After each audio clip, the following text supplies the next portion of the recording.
नमस्कार। SBT news में आपका स्वागत है। पेश है 30 जून मंगलवार दोपहर 1:15 बजे राजस्थान के विभिन्न शहरों की 15 बड़ी खबरें। आज मंगलवार सुबह सिंघाना थाना क्षेत्र में एक चलती स्कूली वैन में अचानक आग लग गई। वैन में 8 से 10 छोटे बच्चे सवार थे, जिन्हें ड्राइवर की सूझबूझ से सुरक्षित बाहर निकाल लिया गया।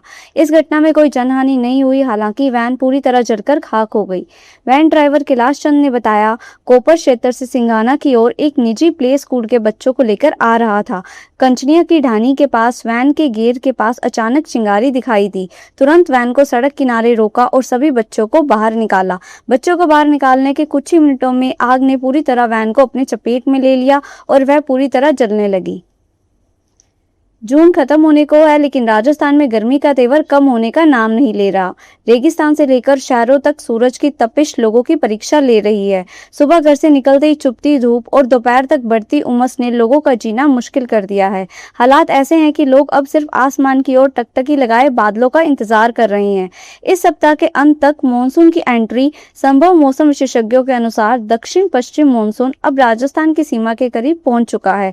अनुकूल परिस्थितियां बन रही हैं तो इस सप्ताह के अंत तक मानसून कोटा और बारां के रास्ते प्रदेश में प्रवेश कर सकता है। जयपुर से आगरा जा रही जनता ट्रैवलर्स की स्लीपर कोच बस भरतपुर के डेरा मोड़ पर हादसे का शिकार हो गई।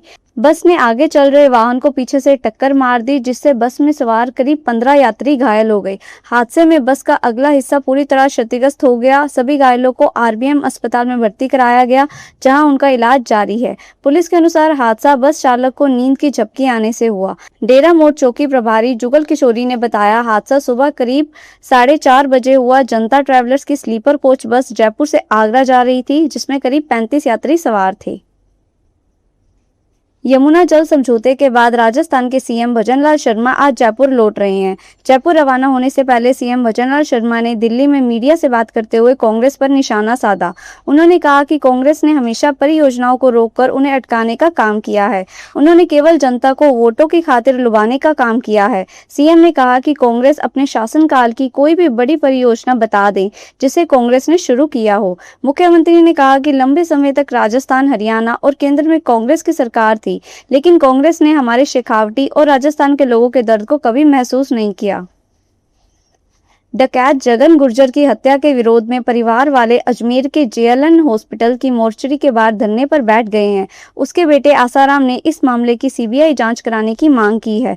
उसने कहा, जब तक मांगे पूरी नहीं होंगी धरने से नहीं उठेंगे। जेल में बंद मेरे चाचा पप्पू गुर्जर की भी जान को खतरा है। उनको धौलपुर जेल में स्थानांतरित किया जाए। मौके पर भारी संख्या में पुलिस बल तैनात है। अधिकारी परिवार वालों को लगातार समझाने का प्रयास कर रहे हैं। हिमाचल हाईकोर्ट ने पोंग बांध विस्थापितों को राजस्थान में जमीन आवंटन से जुड़े मामले में श्रीगंगानगर के जिला कलेक्टर को तलब किया है। कोर्ट ने उन्हें 22 जुलाई 2026 को व्यक्तिगत रूप से पेश होने के निर्देश दिए हैं। यह मामला अजीत सिंह बनाम हिमाचल प्रदेश सरकार व अन्य से जुड़ा है। इसके साथ एक अन्य याचिका भी जुड़ी हुई है। इन मामलों में याचिकाकर्ता अजीत सिंह है। वह पोंग बांध विस्थापितों को राजस्थान में जमीन आवंटन से जुड़े अधिकारों को लेकर हाईकोर्ट पहुंचे हैं।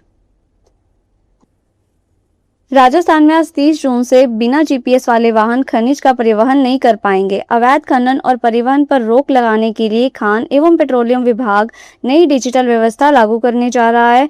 प्रदेश में अब खनिज परिवहन में लगे सभी वाहनों में जीपीएस आधारित व्हीकल लोकेशन ट्रैकिंग डिवाइस और आरएफआईडी टैग लगाना अनिवार्य होगा। नई व्यवस्था के तहत खनिज से जुड़े सभी वे ब्रिज को भी ऑटोमेशन सिस्टम से जोड़कर विभागीय पोर्टल पर लाइव किया जाएगा। इससे वाहनों का वजन सीधे ऑनलाइन दर्ज होगा।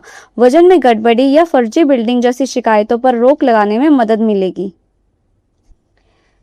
गर्मी की छुट्टियों के दौरान रेलवे ने यात्रियों की सुविधा के लिए कोटा मंडल से होकर गुजरने वाली 2 जोड़ी ट्रेनों में अस्थायी रूप से एक्स्ट्रा कोच लगाने का फैसला लिया है। इससे यात्रियों को आसानी से सीटें उपलब्ध होंगी और वेटिंग दबाव कम होने की उम्मीद है। वरिष्ठ मंडल वाणिज्य प्रबंधक सौरभ जैन ने बताया कि गाड़ी हिसार तिरुपति हिसार स्पेशल ट्रेन में हिसार से 4 जुलाई 2026 से 25 जुलाई 2026 तक, वे तिरुपति से 6 जुलाई 2026 से 27 जुलाई 2026 तक एक थर्ड एसी कोच एक्स्ट्रा लगाया जाएगा। कोटा शहर के महावीर नगर थाना क्षेत्र में दिन दिहाड़े चोरी की एक हैरान कर देने वाली वारदात सामने आई है। महावीर नगर 3rd इलाके में एक बदमाश बेखौफ अंदाज में स्कूटी से कॉलोनी में पहुंचा और घर के अंदर पूरा परिवार मौजूद होने के बावजूद चोरी की वारदात को अंजाम देकर फरार हो गया। हालांकि परिवार के जाग जाने पर आरोपी जल्दबाजी में मौके से भाग निकला। पूरी घटना कॉलोनी में लगे सीसीटीवी कैमरों में कैद हो गई। पीड़ित कल्याण मल प्रजापति ने बताया कि उनका बेटा, बहू और बच्चे सोमनाथ से लौटे थे। यात्रा की थकान के कारण दोपहर करीब 3 बजे सभी लोग घर में आराम कर रहे थे। इसी दौरान एक युवक स्कूटी से कॉलोनी में आया।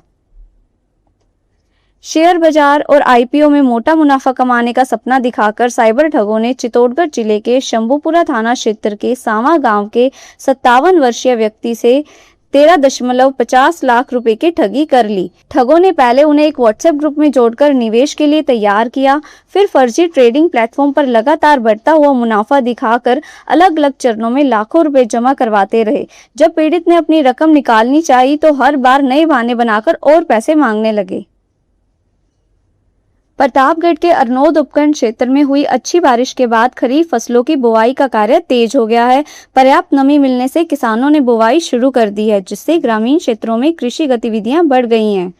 क्षेत्र के किसान इन दिनों सोयाबीन, मूंगफली, उड़द, कपास, चवला, तुअर, तिल और मक्का सहित विभिन्न खरीफ फसलों की बुआई में जुटे हैं। किसानों ने बताया कि यदि आगामी दिनों में भी मानसून अनुकूल बना रहा तो इस साल खरीफ फसलों का उत्पादन बेहतर रहने की उम्मीद है। मानसून की शुरुआत के बावजूद 4 धाम यात्रा के अंतर्गत श्री बद्रीनाथ एवं श्री केदारनाथ धाम में श्रद्धालुओं के पहुंचने का क्रम जारी है। मौसम को देखते हुए यात्रा में आंशिक कमी दर्ज की गई है, लेकिन दर्शन व्यवस्था सुचारू रूप से संचालित की जा रही है। श्री बद्रीनाथ केदारनाथ धाम मंदिर समिति के अध्यक्ष हेमंत त्रिवेदी ने बताया कि श्री बद्रीनाथ धाम में 13,62,601 तथा श्री केदारनाथ धाम में 13,52,905 श्रद्धालु दर्शन कर चुके हैं। इस प्रकार दोनों धामों में अब तक कुल 27,15,703 श्रद्धालु दर्शन का पुण्य लाभ प्राप्त कर चुके हैं।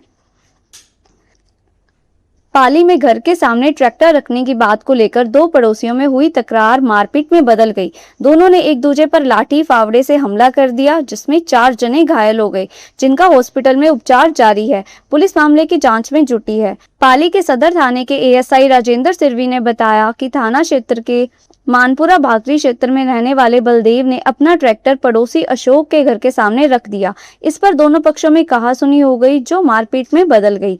दोनों पक्षों के लोगों ने एक दूसरे पर लाठी फावड़े से हमला कर दिया। अलवर जिले की मालाखेड़ा थाना पुलिस ने लंबे समय से फरार चल रहे हार्डकोर अपराधी राजेंद्र उर्फ टिंकू को गिरफ्तार किया है। करीब 1 साल से पुलिस को चकमा दे रहा यह आरोपी आखिरकार उत्तर प्रदेश के बरसाना से पुलिस के हत्थे चढ़ गया। जिला पुलिस अधीक्षक सुधीर चौधरी ने बताया कि यह कार्रवाई जिले में वांछित अपराधियों की धरपकड़ के लिए चलाए जा रहे विशेष अभियान के तहत की गई। अतिरिक्त पुलिस अधीक्षक डॉक्टर प्रियंका के निर्देशन तथा ग्रामीण सीओ सुनील कुमार के सुपरविजन में मालाखेड़ा थाना प्रभारी हरदयाल सिंह के नेतृत्व में एक टीम गठित की गई थी। इस टीम ने सूचना तंत्र और तकनीकी संसाधनों की मदद से आरोपी का पता लगाया। कोटा मंडल की रेलवे सुरक्षा बल ने महिला यात्री के चोरी हुए लगभग 4.50 लाख के चोरी के सामान बरामद किए हैं। चोरी के आरोपी चंद्र सोंदिया निवासी गुना मध्य प्रदेश को गिरफ्तार किया है। वरिष्ठ मंडल वाणिज्य प्रबंधक सौरभ जैन ने बताया कि रेल मदद पोर्टल पर दर्ज शिकायत के अनुसार ट्रेन संख्या 1920 हरिद्वार एक्सप्रेस के कोच M1 में यात्रा कर रही एक महिला यात्री का पर्स चोरी हो गया था। पर्स में सोने का मंगलसूत्र, 3 जोड़े सोने की बालियां, 2 जोड़ी सोने की अंगूठियां तथा करीब 50,000 नकद रखे हुए थे। फिलहाल इस बुलेटिन में इतना ही। फिर हाजिर होंगे और बड़ी खबरों के साथ।